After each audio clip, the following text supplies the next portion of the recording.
Buenos días, estimados estudiantes de primer año. En la clase de hoy estudiaremos los aborígenes americanos, parte 1. En esta clase veremos principalmente a los grupos mayas y aztecas. ¿Qué significa ser un aborigen? Significa ser autóctono o originario del lugar.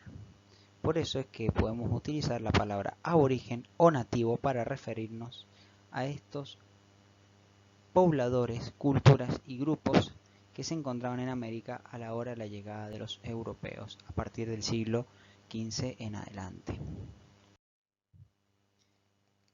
Antes de comenzar con este interesante tema, tenemos que adentrarnos en ver cómo llegan los primeros pobladores a América. Hay diferentes teorías, sin embargo, la teoría más sólida hasta el momento, por la evidencia encontrada por los arqueólogos, paleontólogos y distintos especialistas del área, es la teoría de que ingresaron por el estrecho de Bering. El estrecho de Bering, como podrán ver, se encuentra al norte de América y en la época de la glaciación se produjo un puente entre Asia y América. A partir de ese momento empiezan las poblaciones muy de a poco, aproximadamente a partir del año 20.000 y 25.000 antes del presente, empieza a llegar distinta población americana. ¿Por qué se sabe de que ingresan por el norte y no por el sur? Porque los restos arqueológicos más antiguos se encuentran en el norte, mientras que los restos arqueológicos más modernos se encuentran en el sur. Claramente se podrían haber movilizado ya sea por balsa o a través de caminos y caminatas. El problema de las balsas es que era muy rudimentaria y muy básica la tecnología que tenían esos primeros pobladores. Por ende, se da mayor hincapié a las teorías de que el poblamiento americano se hizo a través de caminatas. Con el paso del tiempo encontramos América habitada por distintas tribus con diferente grado de civilización. ¿Qué significa eso? Que hay muchísimas culturas, pueblos diferentes, con lengua diferente, con religiones diferentes, costumbres diferentes, y que al mismo tiempo tienen distintos grados de civilización por la complejidad que eso significa. Ahora veremos cuáles son. Algunas culturas son muy complejas, como las tres que vamos a ver nosotros, que son incas, mayas y aztecas, y otras son mucho más simples. Viven de manera con una complejidad menor, con una industria muy básica, con una tecnología muy básica comparada con las otras. Entonces podemos decir que hay tres grandes grupos que según la complejidad se podrían separar en de menor complejidad a mayor complejidad. Las que tienen menos son cazadores, pescadores y recolectores. Los que le siguen una complejidad un poco mayor son los agricultores incipientes, y los que le siguen con una complejidad mucho más alta son los agricultores intensivos. ¿Por qué decimos esto? Porque claramente aún los agricultores intensivos practicaban la caza, la pesca y la recolección. Pero lo que sucedía es que este grupo número 1, diríamos cazadores y recolectores, eran grupos nómades de una población muy pequeña que se trasladaban entre estaciones y estaciones para buscar su alimento y lograr una cobija mayor en los inviernos. Mientras que los que son agricultores deben ser de una manera u otra sedentarios. ¿Cuál es la diferencia entre un agricultor incipiente y un intensivo? Bueno, el incipiente es un punto intermedio entre el nómade y uno intensivo. Cultiva un par de años y luego abandonan esas tierras, mientras que los agricultores intensivos van a vivir principalmente de la agricultura y de lo que produce la tierra. Los más desarrollados de toda América precolombina son conocidos como las altas culturas americanas. Me voy a detener en dos conceptos acá. Precolombinas hace referencia a todas las culturas que se encontraban previa a la llegada de Colón, por eso es precolombina. Y por otro lado, cuando hablamos de altas culturas americanas, nos referimos a incas, mayas y aztecas. ¿En qué tiempo y espacio encontramos esta civilización? Bien, hay que tener presente distintas cuestiones cuando hablamos del tiempo cronológico de estas culturas. Los aztecas y mayas, ya vamos a ver dónde se ubicaban, que se ubicaban en Centroamérica, vivieron en tiempos diferentes. Los aztecas principalmente van a vivir y van a ser un imperio muy fuerte por casi 200 años, de 1321 a 1520, mientras que los mayas vivieron un tiempo mucho más largo y anterior a ellos.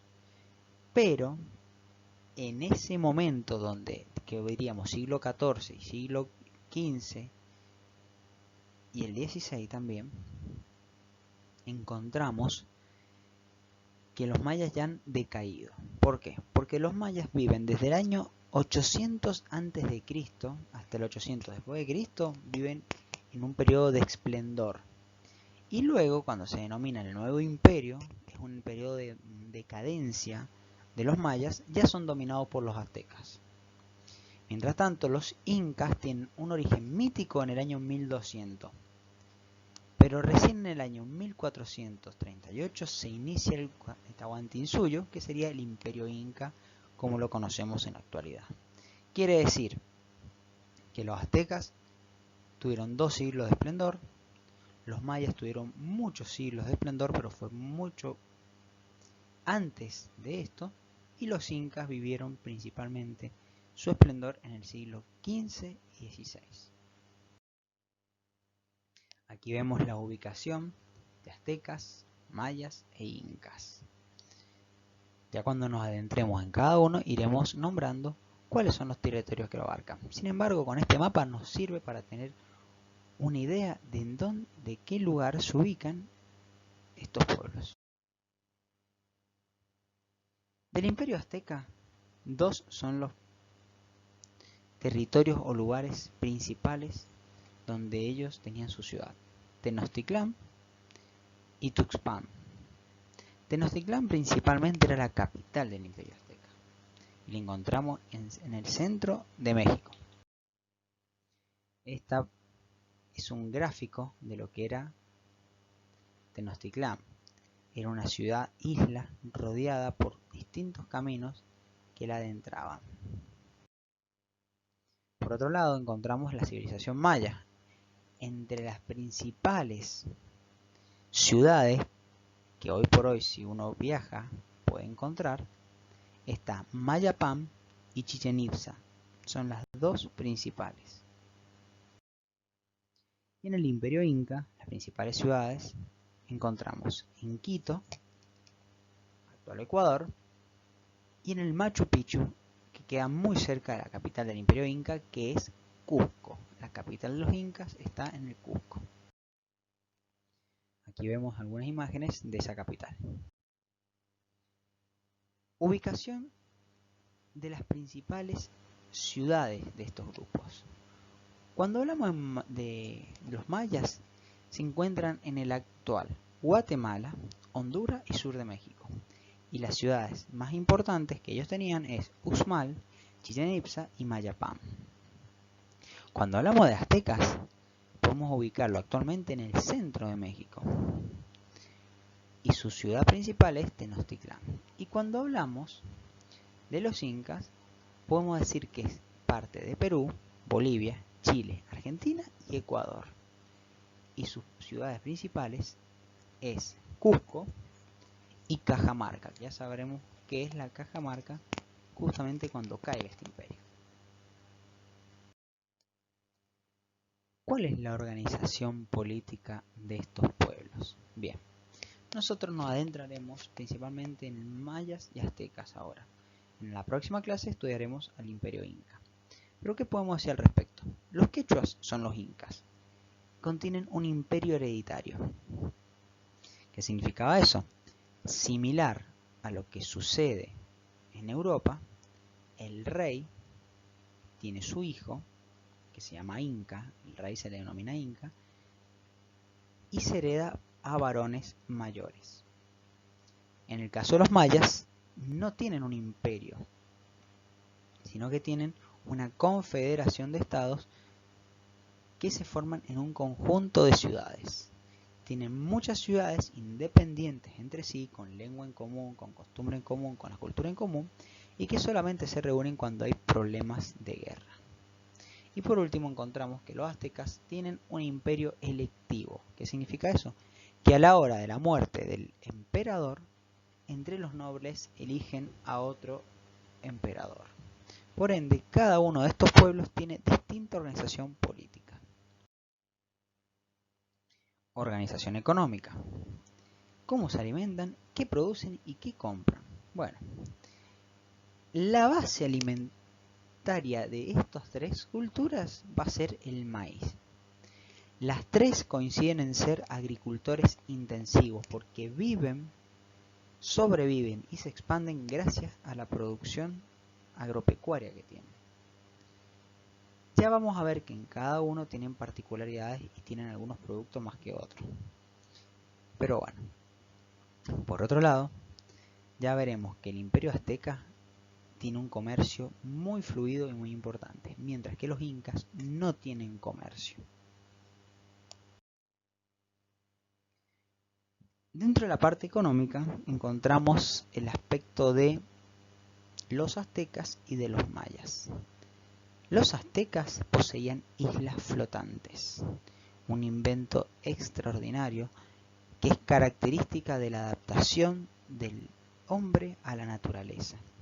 Como la zona donde vivían los aztecas era muy pantanosa y con muchos lagos, comenzaron a crear islas flotantes que son balsas muy grandes donde le ponen distintas ramas, tierras, paja y diferentes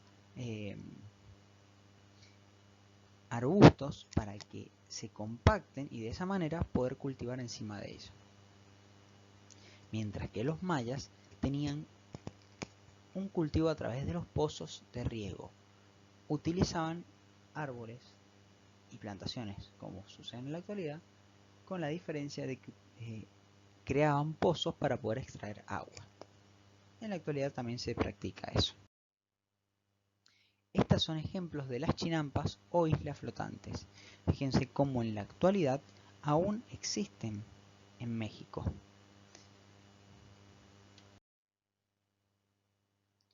¿Cómo es la sociedad en estas culturas? Bueno, en general, esto es una perspectiva general, luego pasaremos a ver algunas particularidades. Encontramos en las tres los mismos elementos. Estos son puntos de coincidencia. Encontramos que hay grupos privilegiados que van a ser los menos. ¿Y quiénes van a ser estos grupos privilegiados? La familia de los que gobiernan, o sea, la nobleza, funcionarios políticos, militares y sacerdotes. Cuando hablamos militares van a ser los generales, los jefes, no los soldados. Por otro lado, encontramos grupos que son privilegiados, pero que no van a tener todas las garantías o lujos de los anteriores, que van a ser agricultores, artesanos y comerciantes. Y por último encontramos grupos que van a ser los no privilegiados, que son principalmente esclavos. Las tres comunidades poseen esclavos, eso es importante destacar. Vamos a pasar a la organización social de los mayas. Es una sociedad estratificada, o sea, que hay distintos estratos y capas, uno por encima de otro. El jefe o cacique se lo llamaba Hualach Yunik, que es una autoridad política, militar y religiosa. Al mismo tiempo, le siguen funcionarios menores, que son los que le van a ayudar a organizar políticamente su territorio.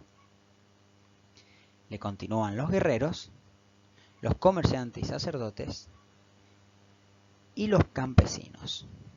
Por último encontramos a los esclavos. Como verán, es muy similar a lo que dijimos anteriormente, pero esta es la organización social de los mayas.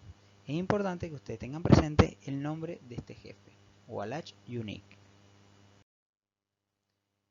Mientras tanto, la organización social de los aztecas también es una sociedad estratificada, como hemos dicho. el rey sacerdote o emperador sacerdote se lo denomina Huaytlatoani.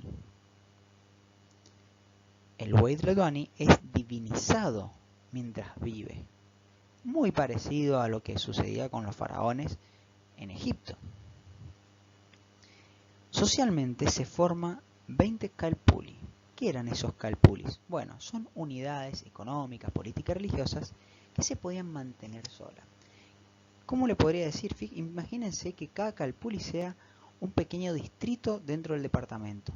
En ese pequeño distrito tenían tierras, tenían un jefe y que se podían mantener de alguna manera u otra de manera independiente.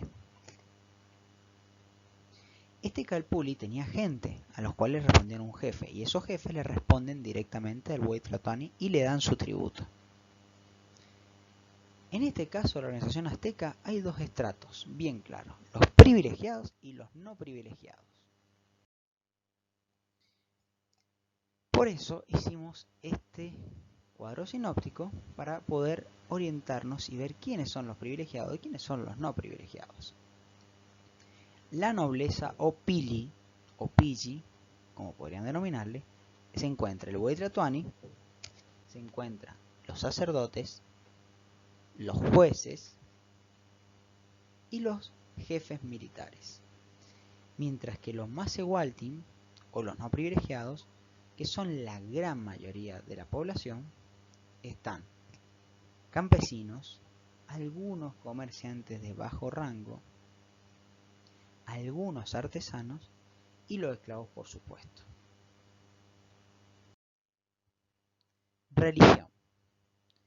Vale aclarar que las tres culturas poseen una religión politeísta. Y acá vemos un dios que comparten mayas y aztecas, que es Quetzalcóatl. Dioses compartidos por ambas culturas. Los mayas, que estuvieron previamente a la llegada de los aztecas, tenían una serie de panteón de dioses que con la llegada de los grupos mexicas o aztecas fueron incorporando de a poco. ¿Se acuerdan lo que había sucedido con los romanos y griegos? Bueno, más o menos sucede algo parecido.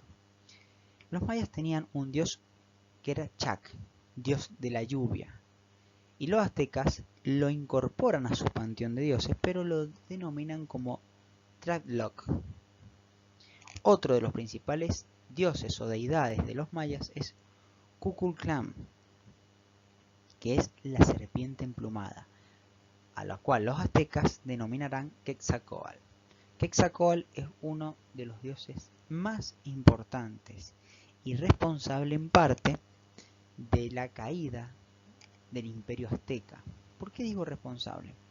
Porque cuenta la leyenda que Quetzalcóatl había muerto y volvería para el final de los tiempos. Cuando llegan los españoles, con Hernán Cortés, creen que es la llegada de Quetzalcóatl, creen que es una profecía. Por eso es que en parte digo que es una responsabilidad de la leyenda de Quetzalcóatl algunos aspectos de su caída. Los mayas tienen un libro sagrado denominado Popol Vuh. En él introducían toda serie de mitologías, ritos sacros por el cuales explicaban diferentes acontecimientos. Ceremonias religiosas. Esto es uno de los puntos más atractivos de este tema. ¿Por qué? Porque de acá podemos percibir la diversidad de ritos, rituales, ceremonias que practicaban. Los aztecas y mayas ambos practicaban los sacrificios humanos. Los aztecas practican el canibalismo inclusive. Ahora hay que ver por qué y en qué contexto. ¿Cuál es la relación político-religiosa de estas culturas? Muy bien. Acá hay un vínculo, una relación muy importante entre la política y la religión.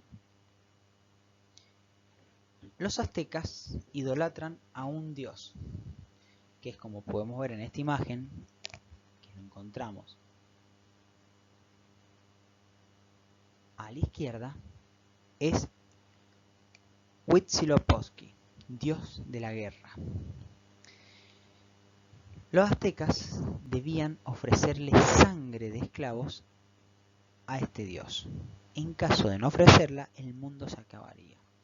Eso llevó a que los aztecas fueran guerreros muy salvajes y temidos, y que todo el tiempo debían expandirse territorialmente y políticamente para conseguir nuevos esclavos. Eso llevó a que en pocos años los aztecas tuvieran un imperio muy grande y muy poderoso y temido. Entonces, ¿cuál es la relación político-religiosa? Que claramente los aztecas debían expandirse políticamente para poder satisfacer las necesidades religiosas. ¿En qué consisten estos rituales? Bueno, a los esclavos se los sube a la cima de sus pirámides truncadas y el sacerdote le extrae el corazón con una navaja de obsidiana. La obsidiana es una piedra volcánica extremadamente filosa. La persona estaba viva cuando se le extraía el corazón y moría en ese momento. Luego de extraer el corazón le cortaban la cabeza y la gente se encontraba muy feliz y alegre porque de esa manera, con esos ritos, garantizaban la prosperidad y la vida en la tierra.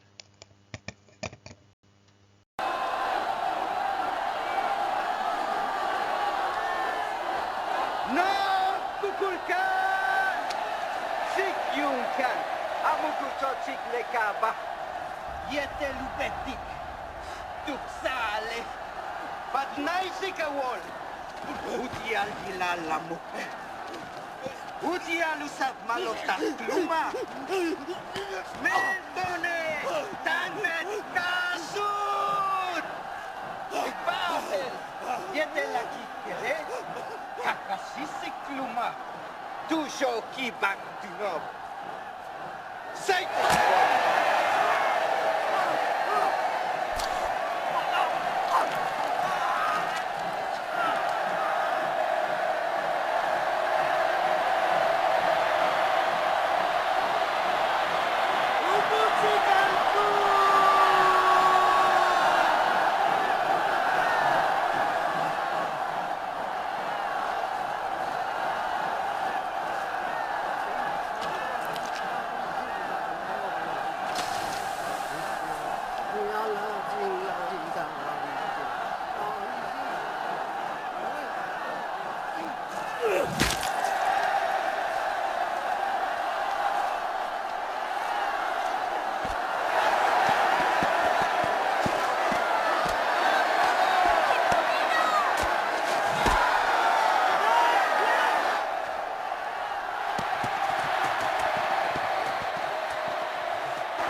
Importancia de estos rituales. Bueno, claramente son ceremonias muy importantes.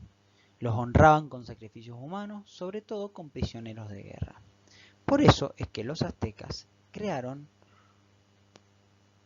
guerras para satisfacer sus demandas de esclavos. A esas guerras se las denominó guerras floridas, que consistieron era un conflicto bélico que atacaban a un pueblo vecino con el fin de capturarlos y luego ofrecérselo a Huitzilopochtli. Organizaban guerras con el mero hecho de conseguir esclavos. Esto llevó a que la mayoría de los pueblos que estaban sometidos hacia los aztecas empezaron a tener un gran rencor hacia ellos y los detestaran.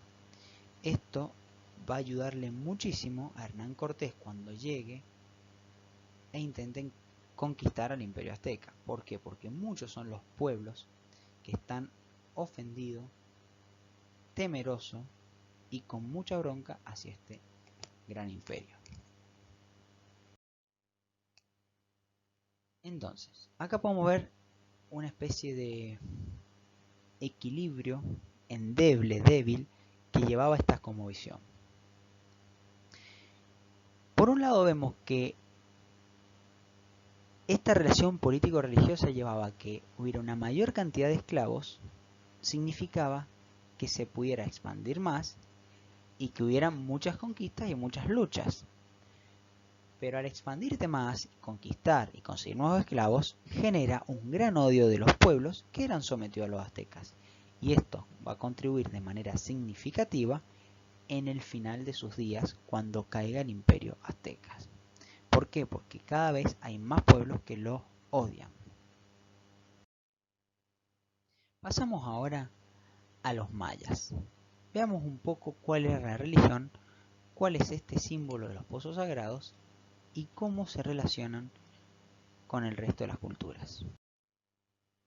Estos son cenotes. Los cenotes son maravillas naturales místicas. Se tratan de depresiones geológicas que se forman a raíz de un proceso natural y que luego se llenan de agua. Normalmente los cenotes se encuentran interconectados con túneles subterráneos. Ahora son lugares turísticos, pero en su momento los cenotes eran lugares de sacrificios humanos también. Por lo general o se arrojaban mujeres vírgenes o se arrojaban a distintas personas para honrar a los dioses mayas. ¿Cómo eran los sacrificios humanos mayas? Bueno, en algunos casos son similares a los aztecas en el sentido de que le extraen el corazón a muchos guerreros capturados. En Chichén Itzá vemos una de las pirámides donde ofrecían esos sacrificios. Sin embargo, los mayas hacían mayor hincapié en mujeres, niñas, vírgenes. Mujeres que de manera similar a lo que sucederán con los incas, las preparaban desde nacimiento. A esas niñas las seleccionaban, las cuidaban y esperaban que cumplieran los 10-12 años y que se volvieran mujeres fértiles para sacrificársela en honor a los dioses. Solían drogarlas o embriagarlas y ofrecerlas a ellos. ¿Cómo hacían con esas niñas? Las llevaban hasta la cima por lo general y la arrojaban. También en Chichén Itzá, como decimos, se ofrecían los sacrificios a los guerreros. Aquellos guerreros era un honor morir en manos de un cuchillo de obsidiana. Templos mayas y aztecas. La civilización maya encontramos este templo que es uno de los más característicos, que es el templo del Gran Jaguar. Es un templo funerario ceremonial construido en el año 734 por los mayas. Es la construcción principal de una de las ciudades más grandes del periodo maya clásico tardío, el Tilcal, situada en la región de Petén, en Guatemala. Mientras tanto, en los aztecas tenemos Teotihuacán. Entre los monumentos más importantes se destaca la Pirámide del Sol y de la Luna, que enmarcan la calzada de los muertos. El eje principal de las ruinas es justamente el templo a Quetzalcóatl. Cultura aborigen. Tantos incas, mayas o aztecas tuvieron un bagaje cultural muy amplio y dieron a la posteridad ciertos patrimonios, costumbres y conocimientos importantes. ¿Cómo qué? Bueno, encontramos el arte plumario, que eran verdaderos artistas con los pájaros exóticos que tenían en la zona, hacían bellezas muy importantes. Por otro lado, encontramos que los mayas tenían su propio abecedario donde formaban letras. Tenían también un sistema numeral vigesimal que les permitía ser muy buenos constructores y arquitectos. Tenemos también un calendario maya que tenían dos calendarios, uno astronómico y otro sagrado. Bueno, lo curioso es que el calendario solar que poseen tiene 360 días, muy similar al actual nuestro. Luego, los aztecas van a implementar un calendario muy similar al maya. Aquí vemos que los 20 días del mes del calendario sagrado de los aztecas, ¿por qué? Porque el calendario sagrado era de 260 días.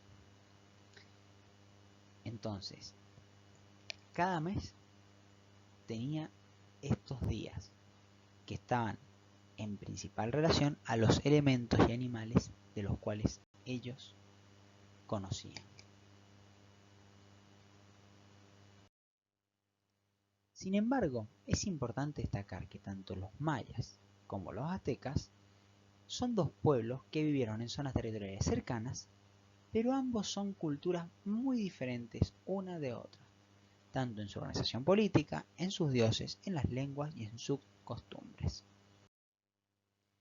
Próximamente estudiaremos el Imperio Inca. Desde ya espero que hayan tenido un excelente día. Los espero próximamente en otros videos. Muchas gracias por su atención.